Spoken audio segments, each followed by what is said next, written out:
दोस्तों लेकर के आ गए हैं पर्यावरण एवं पारिस्थितिकी के बहुत ही महत्वपूर्ण प्रश्न, जो कि आपके लिए एक एक प्रश्न मैं समझता हूं परीक्षा के लिए उपयोगी होगा। और इन 30 प्रश्नों को आप ऐसे मान करके चलना कि हम पेपर के ही 30 प्रश्न लेकर के आ गए हैं, बिल्कुल वैसे ही सिलेबस के अनुसार रहेंगे। तो अब पर्यावरण की चिंता आपको छोड़ देनी है, हमारे चैनल को सब्सक्राइब करके हमसे जुड़ना है और अपनी तैयारी को मजबूत करना है।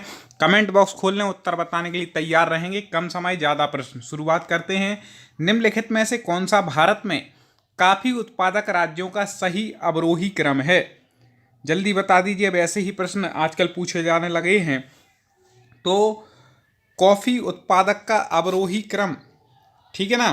तो आपको बता दें कि कॉफी उत्पादक का जो अवरोही क्रम हो जाएगा यहाँ पर, उसका आंसर हो जाएगा अवरोही क्रम। जल्दी से कमेंट करें। हाँ, बिल्कुल सही पहचान रहे हैं कि इसका उत्तर जो हो जाएगा वह हो जाएगा ए, क्योंकि घटते क्रम, अवरोही क्रम का मतलब होता है घटते क्रम में। तो पहले कर्नाटक में सबसे ज़्यादा, फिर उसके बाद केरल, उससे कम, फिर तमिलनाडु, उससे कम। एक कॉफी के उत्पादक में एक क्रम है। ठीक है, आगे बढ़ जाते हैं दोस्तों। कई लोगों के अभी भी मेरे पास कमेंट आ रहे हैं कि सर हम आपका नोटिफिकेशन नहीं आ पाता है हमारे पास, आपके वीडियो अपलोड हो जाते हैं। मैंने जैसा कि बोला कि सब्सक्राइब तो आपने कर लिया है, लेकिन उसके बाद आपको शायद बेल आइकन दबा करके ऑल नोटिफिकेशन ऑन भी करना पड़ेगा, तब आप तक जानकारी पहुंचेगी। और टेलीग्राम चैनल से आप जुड़ गए होंगे, डिस्क्रिप्शन में लिंक है, तो वहाँ भी मैं लिंक दे देता हूँ। निम्नलिखित कथनों में से कौन सा कथन से कपास की फसल के बारे में सही है? कपास की फसल के बारे में कौन सा कथन सही है? 3 कथन दिए हैं। जल्दी से। पहला कथन है, इसे सफ़ेद सोना कहा जाता है। बिल्कुल, कई बार पूछा गया सफ़ेद सोना किसे कहा जाता है? कपास की फसल को। चीन कपास का प्रमुख उत्पादक है, ये भी बिल्कुल सही है। चीन सबसे बड़ा और प्रमुख उत्पादक है। यह उष्ण कटिबंधीय और परिस्थितियों में उगाया जाता है। बिल्कुल सही। तो पर तीनों विकल्प सही हैं। ठीक है ना। चले आगे बढ़ जाते हैं, फटाक से अब चर्चा करनी है। दुनिया में रबड़ का सबसे बड़ा उत्पादक और निर्यातक कौन है? जल्दी बता दिए। सबसे बड़ा उत्पादक और सबसे ज़्यादा निर्यात करने वाला देश आपको बताना है रबड़ का दुनिया में। हाँ, कमेंट जरूर करने का प्रयास कीजिएगा, इससे आपको आपकी गलतियाँ का पता चलेगा, आपका मूल्यांकन होगा। तो आपको बता दें कि थाईलैंड जो है सबसे बड़ा रबड़ का उत्पादक और निर्यातक है। निम्नलिखित में से कौन भारत में जूट के उत्पादन के बारे में सही नहीं है? जूट के उत्पादन, ठीक है ना, भारत में जूट के उत्पादन के बारे में सही कथन नहीं है, ये आपको बताना है। तो यह एक नकदी फसल है। सॉरी, नकली निकल गया मुझसे। यह एक नकदी फसल है, बिल्कुल है। कई बार हो जाता है बोलते बोलते, आप लोग खुद समझदार हैं। फिर इसका असम भारत में इसका सबसे बड़ा उत्पादक है, ये गलत है। यह मुख्य रूप से भारत के उत्तर पूर्वी राज्यों में उगाया जाता है, सही है। बांग्लादेश पूरी दुनिया में इसका सबसे बड़ा उत्पादक है, बिल्कुल सही है। ठीक है ना, याद रखना, बांग्लादेश सबसे बड़ा उत्पादक है जूट का। ठीक है ना। वो अपने यहाँ भी बंगाल में, पश्चिम बंगाल में ज़्यादा उत्पादन होता है। तो इस प्रकार से आप यहाँ पर देख सकते हैं। बी उत्तर इसका हो जाएगा, बी सही नहीं है। निम्नलिखित कथनों में से कौन सा चावल के बारे में सही है? इस टाइप के क्वेश्चन आएंगे, याद रखना। तो जल्दी बता दें, चावल के उत्पादन के बारे में सही। बिल्कुल हाँ, देखें, चीन दुनिया में सबसे बड़ा उत्पादक है चावल का, बिल्कुल सही। एक तो ये कथन सही है। ठीक है ना। चीन सबसे बड़ा उत्पादक है, याद रखना। इसका प्रमुख निर्यातक भारत नहीं, उत्पादक चीन है तो वही होगा। इसके लिए 15 से 27 डिग्री सेल्सियस के बीच तापमान की ज़रूरत होती है, बिल्कुल सही। तो पहला और तीसरा सही हो जाएगा। ठीक है ना, सी उत्तर हो जाएगा। निम्नलिखित कथनों में से कौन सा कथन सही नहीं है? एक प्रश्न के अंदर हम 3-4 प्रश्नों के बारे में याद कर ले रहे, इससे संबंधित कोई भी प्रश्न आए, इसलिए कथन वाले भी कुछ क्वेश्चन हैं। तो अब जल्दी से बता दें। सही कथन नहीं है। तो गेहूं की फसल के लिए एक सीजन में 25 से 75 सेमी वर्षा की ज़रूरत होती है, बिल्कुल सही। गुजरात भारत में मूंगफली का सबसे बड़ा उत्पादक है, सही है। पश्चिम बंगाल भारत में जूट का सबसे बड़ा, अभी हाल बताया, सही है। तो अब अंतिम बचा वही गलत होगा। तंबाकू के उत्पादन में 5 से 10 डिग्री सेल्सियस की आवश्यकता होती, गलत है। ठीक है, ऑलर कल्चर से संबंधित है, महत्वपूर्ण प्रश्न है, याद रखिएगा। ऑलर कल्चर किससे संबंधित है? 4 ऑप्शन आपको दिए गए हैं, फटाक से कमेंट कर दीजिए। हाँ, ऑरल कल्चर जो है वह किससे, सब्जियों की खेती से संबंधित है। दोस्तों एक निवेदन मैं जरूर करूंगा, वीडियो को लाइक ना किया हो तुरंत एक बार क्लिक कर दें, लाइक जरूर किया कीजिएगा और कमेंट, दो काम आप करें, बाकी के काम हमारे ऊपर छोड़ दें। फिर बस दोनों मिलकर के हम पढ़ाएंगे, आप पढ़ेंगे और पेपर में अच्छे नंबर ला करके एक अच्छी जवाब प्राप्त करेंगे। निम्नलिखित कथनों में से सही नहीं है। जल्दी से आपने पर्यावरण के बारे में पढ़ा होगा तो आप जान पाएंगे। मेवे की खेती फलों की खेती से संबंधित है, बिल्कुल सही, याद रखना ये, ठीक है ना। वृक्ष विज्ञान का संबंध सौंदर्य प्रसाधनों के लिए पेड़ों को बढ़ाने एवं उनकी देखभाल करने से संबंधित है, ये भी सही है। बागवानी कृषि की एक शाखा है जो केवल फलों की खेती से संबंधित है, ये भी सही है। पिस्सीकल्चर शहद उत्पादन से संबंधित है, गलत है, ठीक है ना, ये गलत हो जाएगा। एनीमोमीटर किसका मापन करता है, बेरी बेरी बेरी IMP। बहुत अच्छे प्रश्न दोस्तों लाए हैं, अब आपको लाइक करके बताना है कि हैं कि नहीं अच्छे। एनीमोमीटर किसका मापन करता है, तो आपको बता दें कि एनीमोमीटर जो मापन करता है वह करता है पवन वेग का। किसका, पवन वेग का। निम्नलिखित कथनों में से सही नहीं है, जल्दी बता दीजिए कौन सा सही नहीं है। 3 सही है, 1 गलत है। पहला है प्रति चक्रवात में कमी और बहती हवा के साथ उच्च वायुमंडल दबाव, बिल्कुल रहता है।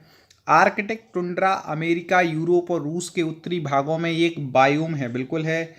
औरोरा ध्रुवीय आसमान में दिखने वाला रंगीन प्रकाशक का एक प्रदर्शन है, बिल्कुल सही। बीच बचाओ आंदोलन 1970 के दशक के दौरान कर्नाटक में आयोजित किया गया, गलत है, ठीक है ना। अब आपको बताना है कहाँ आयोजित किया गया था, किस सन में, ये आप कमेंट में ज़रूर उत्तर बताएं सही। और दोस्तों वीडियो को लाइक कर दें, चैनल को सब्सक्राइब तो आपने कर ही लिया होगा निश्चित रूप से, क्योंकि आगे ऐसे वीडियो आपको मिलते रहेंगे। पिछले वीडियो देखने के लिए प्लेलिस्ट में जाकर के ज़रूर देखना, बहुत सारे वीडियो हमारे अपलोड हो चुके हैं और आगे भी आ रहे हैं। वायुमंडल की सबसे निचली परत को खाली स्थान के रूप में जाना जाता है। वायुमंडल की सबसे निचली परत को कई बार पूछा गया प्रश्न है, किसके रूप में जाना जाता है, तो उसको जाना जाता है, हाँ बिल्कुल सही, ट्रोपोस्फियर के नाम से, ठीक है ना, ट्रोपोस्फियर के नाम से जाना जाता है। निम्नलिखित कथनों में से कौन सा कथन समताप मंडल के बारे में सही नहीं है। ये इन प्रश्नों के उत्तर वही बता पाएगा जिसने पर्यावरण को अच्छे से पढ़ा है। क्या बोला मैंने, अच्छे से पढ़ा है, ऐसे ऊपरी ऊपरी ज्ञान वाले नहीं बता सकते। और परफेक्ट नंबर उन्हीं के आते हैं जो अच्छे से पढ़ करके जाते हैं, ठीक है ना। तो हमारी प्ले लिस्ट है पर्यावरण कक्षा एवं टेस्ट, वहाँ पे कक्षाएं भी विस्तार से पढ़ाई गई हैं, टेस्ट भी लिए गए हैं ऐसे ऑप्शनल, तो आप दोनों पढ़ लीजिएगा। तो इनमें जो कथन हो जाएगा, तो आपको बता दें कि पहला कथन या क्षोभ मंडल के ऊपर मौजूद है, बिल्कुल समताप मंडल क्षोभ मंडल के ऊपर है। यह 50 से 80 किलोमीटर तक फैला है, गलत है। इसे ओजोन स्पेयर के रूप में जाना जाता है, बिल्कुल महत्वपूर्ण फैक्ट है ये तो इसका, इसे ओजोन स्पेयर के रूप में जाना जा सकता है। तो पहला और तीसरा कथन उसमें से सही है। जीव और वातावरण के बीच आपसी संबंधों को वैज्ञानिक अध्ययन में खालिस्तान के रूप में जाना जाता है।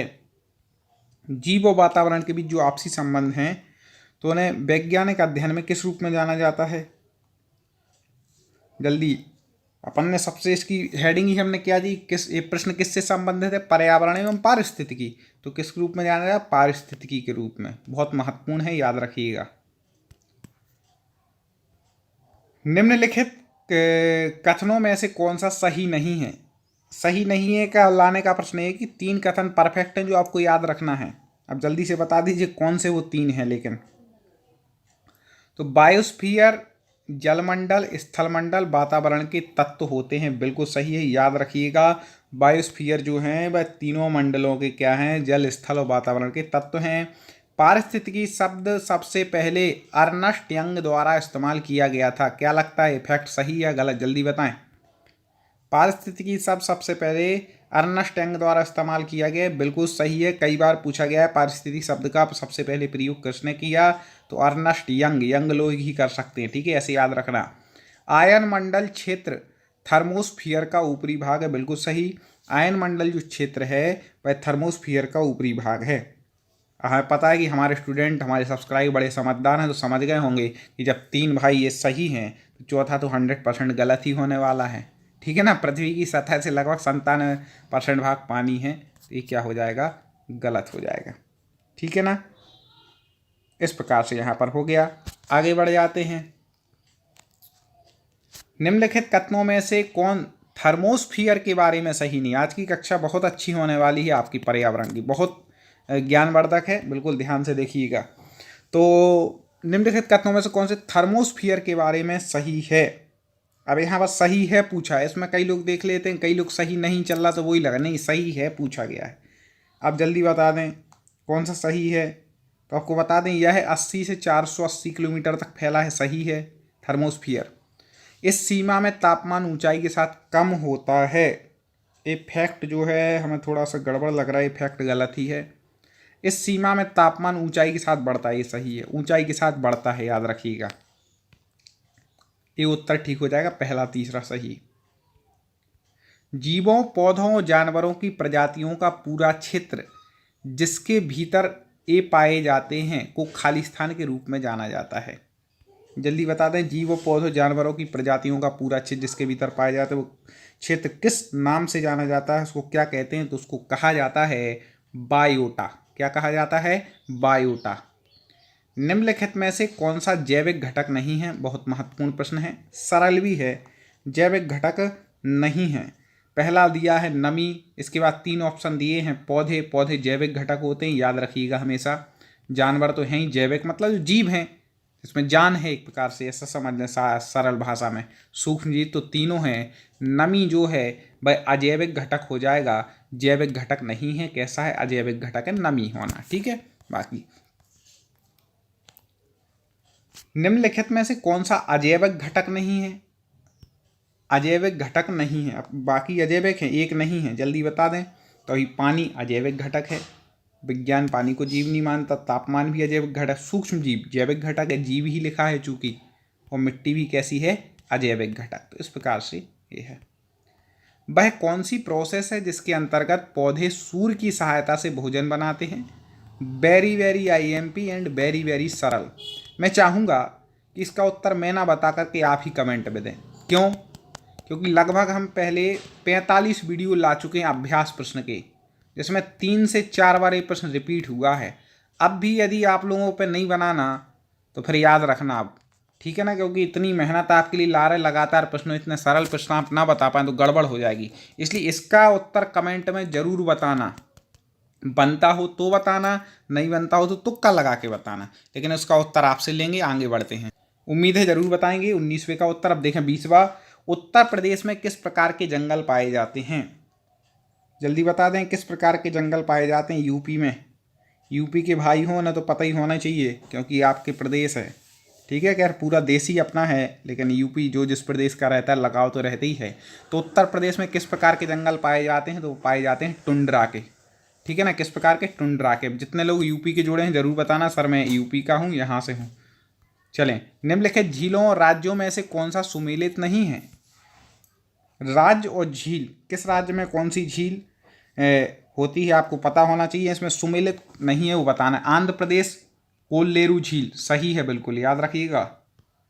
क्या पता है इनमें से कोई पूछ लिया जाए तो आंध्र प्रदेश में कौन सी, कोल्लेरू झील है। इसके बाद है असम में दीपोर झील है, बिल्कुल है। ठीक है ना, असम में कौन सी है, दीपोर है, याद रखना। ओडिशा में भीतरकनिका है, कई बार पूछी गई है, वेरी वेरी IMP, इसको लगा लेना। भीतरकनिका झील किस राज्य में है, उड़ीसा में है। अब अंतिम बचा, आप लोग खुद समझदार नहीं, गुजरात में, भोज गलत हो जाएगा। ठीक है ना, इस प्रकार से लगा लेना। और महत्वपूर्ण आ गया, निम्नलिखित में से सदाबहार वन और राज्यों में से कौन सा सुमेलित नहीं है। दोस्तों ईमानदारी से अच्छे लग रहे हो ना प्रश्न, तुरंत लाइक कर दीजिए। कई लोग नहीं करते हैं भाई, आपका हाथ तो दर्द करता नहीं होगा मुझे लगता है लाइक करने में। क्या एक रिस्पॉन्स हम लोगों को पता चलता है प्रश्न आपको किस टाइप के चाहिए हैं, या आपको प्रश्न लग रहे हैं कि इस टाइप के नहीं, जब मज़ा नहीं आ रहा पढ़ने में, कुछ नहीं, अनलाइक कर दीजिए, करिए ज़रूर कुछ ना कुछ, जिससे पता चले कि आगे कैसे प्रश्न लाना है। ठीक है, कमेंट में बताइए। निम्नलिखित सदाबहार वन और राज्यों को सुमेलित करना है। तो पहला जो दिया है सुमेलित नहीं है बताना है, तो आपको बता दें महानदी डेल्टा ओडिशा सही है ये तो। ठीक है ना, ये उड़ीसा में ही बनता है महानदी डेल्टा। दूसरा है पॉइंट कैलीमियर कर्नाटक, गलत है। पिचावरम तमिलनाडु सही है। और सुंदरवन डेल्टा पश्चिम बंगाल, कई बार पूछा गया प्रश्न है, सुंदरवन डेल्टा पश्चिम बंगाल, इसको याद रखिएगा इस फैक्ट को। निम्नलिखित कथनों में से पश्चिमी घाट के बारे में सही नहीं है। पश्चिमी घाट के बारे में आप लोगों ने पढ़ा होगा, चूंकि आप पर्यावरण पढ़ रहे हैं, एग्जाम दे रहे हैं, तो आपको पता होना चाहिए। तो कौन सा कथन सही नहीं है वो आपको बताना है। तो आपको बता दें कि पश्चिमी घाट के बारे में पहला जो कथन दिया है, इसे 2012 में विश्व विरासत स्थल के रूप में चिन्हित किया गया। बिल्कुल सही है ये कथन। दोद्दा बेटा इसकी सबसे ऊंची चोटी नहीं, पश्चिमी घाट की नहीं है, ठीक है ना। यह अरब सागर के साथ संकीर्ण तटीय मैदान से डेक्कन पठार को अलग करता है। ये बिल्कुल सही फैक्ट है। आगे बढ़ते हैं। यह गुजरात में तापी नदी के दक्षिण से शुरू होता है और महाराष्ट्र के मध्य में 1600 द्वारा मिलता है। बिल्कुल सही, ठीक है। तो इसका बी उत्तर जो है वही फैक्ट नहीं है, बाकी 3 सही है, तो ये उत्तर बिल्कुल ठीक हो जाएगा। ठीक है, आगे देखते हैं। राष्ट्रीय कोरल रीफ अनुसंधान केंद्र कहाँ पर है? कोरल रीफ अनुसंधान केंद्र कहाँ पर है राष्ट्रीय? जल्दी से बता दें। तो वह कहाँ पर है? अंडमान व निकोबार द्वीप समूह में स्थित है। कमेंट में उत्तर जरूर देना है। निम्नलिखित कथनों में से कौन सा पृथ्वी शिखर सम्मेलन 1992 के बारे में सही नहीं है? कई बार पूछा जाता है पृथ्वी शिखर सम्मेलन 1900 सबसे पहले कहाँ हुआ था, किस सन में? तो 1992 में हुआ था, ठीक है ना। और ये तो आपको पता ही होगा, और ये भी साथ में पता होगा कि यह कहाँ आयोजित किया गया था, ठीक है ना। तो यहाँ पर पूछ रहे हैं कि पृथ्वी शिखर सम्मेलन 1992 के बारे में सही, यह जेनेवा स्विट्जरलैंड में आयोजित किया गया, ये सही नहीं है, ठीक है ना। और इसका मुख्य निष्कर्ष एजेंडा 21 के नामों से जाना गया, सही है। इसमें 195 देशों ने भाग लिया, है भी ठीक है, ठीक है ना। इसे संयुक्त राष्ट्र संघ द्वारा प्रायोजित किया गया था, ये भी सही है। निम्नलिखित कथनों में से कौन सा क्योटो प्रोटोकॉल के बारे में सही है? क्योटो प्रोटोकॉल जल्दी से बता दीजिए, कौन सा कथन सही है? यह क्योटो स्विट्जरलैंड में आयोजित बैठक में अपनाया गया, गलत है। यह 1997 में अपनाया गया, सही है। इसका लक्ष्य 2012 तक ग्रीन हाउस गैसों के उत्सर्जन को 1990 के स्तर से 5.2% कम करना था, ये भी सही है। भारत ने इस पर हस्ताक्षर नहीं किया था, तो ये जो है भारत ने इस पर हस्ताक्षर नहीं किया था, गलत हो जाए, किया था। तो बी और सी मतलब सेकंड और थर्ड इसका सही है। तो किस विकल्प में है? सेकंड थर्ड, हाँ पहले विकल्प में, तो ये सही उत्तर हो जाएगा। निम्नलिखित में कौन सा मॉन्ट्रियल प्रोटोकॉल के बारे में सही नहीं है? बहुत महत्वपूर्ण है, एक एक जो पूछे जाते हैं बार बार उनसे संबंधित प्रश्न लाए हैं। तो मॉन्ट्रियल प्रोटोकॉल से संबंधित सही कथन नहीं है। तो देखें, यह ओजोन परत रिक्तीकरण से संबंधित है, बिल्कुल सही, ओजोन परत रिक्तीकरण से संबंधित है। यह 1992 के बाद अस्तित्व में आया, गलत है। 196 देशों द्वारा इसकी पुष्टि की गई, सही कथन है। तो यहाँ पर सही नहीं है, ये पूछा गया था, तो बी सही नहीं है। और मॉन्ट्रियल प्रोटोकॉल संबंधित ये भी सही कि इसकी बैठक 1989 के हेलसिंकी में आयोजित की गई थी, ठीक है ना। आगे देख लेते हैं, बस अब फटाक से ले रहे हैं, कम समय ज़्यादा प्रश्न हमारा उद्देश्य रहता है। निम्नलिखित में से कौन सा सुमेलित नहीं है? महत्वपूर्ण है, जल्दी से बता दीजिए, पढ़ा हो तो। बाली शिखर सम्मेलन 2007 में हुआ, बिल्कुल ये तो सही है। मॉन्ट्रियल कार्य योजना 2005 में बनाई गई, जल्दी बता दें। हाँ, तो ये भी बिल्कुल सही है। पोजनॉन शिखर सम्मेलन 2010, गलत है। देखो दोस्तों, हमने एक व्याख्या सहित भी इसके पहले हम वीडियो लाए थे, ठीक है ना। तो उसमें हमने इन 4 ऑप्शन दिए, तो इन पर विस्तार से भी चर्चा की। कुछ मित्रों ने बोला सर कुछ क्वेश्चन सीधे सीधे लाइए, तो वो भी लाए हैं। क्लासें अलग पढ़ाते हैं, तो उस टाइम जैसी जैसी व्यू रहती है हम उतनी डिटेल में चर्चा करते हैं। कोपेनहेगन शिखर सम्मेलन 2009 में आयोजित किया गया। निम्नलिखित में से कौन सा कोपेनहेगन शिखर सम्मेलन के बारे में सही नहीं है? इनमें से दोस्तों इस वीडियो में से बहुत महत्वपूर्ण, इसको सेव कर लेना, कोई ना कोई क्वेश्चन जरूर बनेंगे, ठीक है ना। तो यह जलवायु परिवर्तन से संबंधित है, बिल्कुल सही है। कोपेनहेगन शिखर सम्मेलन कोपेनहेगन डेनमार्क में है, ये भी सही है। इसमें 150 नेताओं ने भाग लिया, ये भी महत्वपूर्ण है, सही है। तो चौथा गलत हो जाएगा, ठीक है ना। गलत काय को पढ़े, मुझे दिमाग में नहीं बैठाना है। 3 सही है, कोपेनहेगन सम्मेलन से संबंधित, याद रखिएगा, डी नहीं है। अब देखें महत्वपूर्ण एक और प्रश्न आ गया। दोस्तों कमेंट में जरूर बताना प्रश्न कैसे लग रहे हैं। वीडियो को लाइक और शेयर तो आप करेंगे ही, उम्मीद है। नागोया प्रोटोकॉल से संबंधित है। नागोया प्रोटोकॉल जैव विविधता से संबंधित है, जलवायु परिवर्तन, खतरनाक रासायनिक कीटनाशकों संबंधी और प्रवाल व्यंजन। तो ये उत्तर हो जाएगा नागोया प्रोटोकॉल जैव विविधता से संबंधित है।